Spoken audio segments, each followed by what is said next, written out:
यहाँ ओडिशा रे वर्तमान भुवनेश्वर कटक और राउरकेला रे रिलीज होती यहाँ आर सप्ताह शुक्रवार को 9 तारिख दिन यहाँ कोलकाता और मुंबई रे रिलीज होची।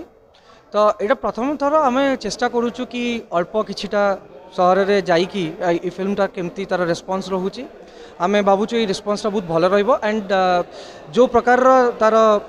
शोज गुड़ाक चलो से आम नंबर ऑफ शोज और नंबर ऑफ सिटीज भी बढ़ेबू आम चाहूँ कि यहाँ जिते जिते राज्य में जिते सबू अन्य जगार भी लोक मैंने ये फिल्म टी देखूँ मलयालम फिल्म है कि मराठी फिल्म है कि बेंगली फिल्म है जमी अन्य जगार देखिकी लोक प्रशंसा करते सेमती आम ओडिया सिनेमा भी भारत वर्ष सारा अन्य राज्य में भी जाइकी देखू आईटा को भी लोक प्रशंसा करतु।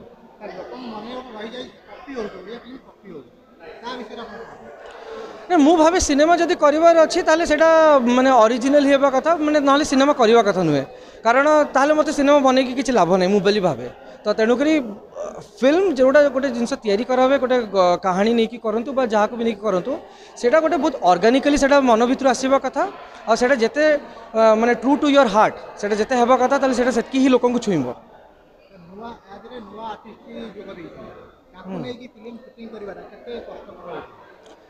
नहीं आम एक्चुअली ये तो बहुत अभिनयर धुरंधर सबू अच्छा चौधरी विकास दास चौधरी जयप्रकाश दास शंकर बासु मल्लिक दीपानी को भी बहुत प्रशंसा मिली आसी बहुत भल भल कम से कर आम सहित सी आगु क्षणिकार प्रथम थर डेब्यू भी होता आ बाकी जो मैंने नुआ प्रथम थर पर ये फिल्म डेब्यू कले आम सहित वर्कशॉप करूँ वर्कशॉप कर कि 2-3 मास वर्कशॉप कलापर आम शूट को गलु तो सेटा बहुत सारा जिनस इजी करदेला आम बहुत कंफर्टेबली शूट भी करूँ। दर्शक मान को यह कहि कि फिल्मटा बनी सारा एवं वर्तमान थिएटर को आसीगला यहाँ आमर सिनेमा ही कि ना यहाँ सब आपण मान सिनेमा गोटे भिन्न प्रकार गोटे सिनेमा कि गोटे भल सिनेमा को जदि आपण मैंने आपणार कर नहीं जीवे ताहले ओडिया सिनेमा जगत में किसी चेंजेस आसो कि नुआ कि प्रकार सिनेमा हो पार अन्य राज्य भाया आमर फिल्म को भी बाकी जगह भी से सेलिब्रेट कर पारे।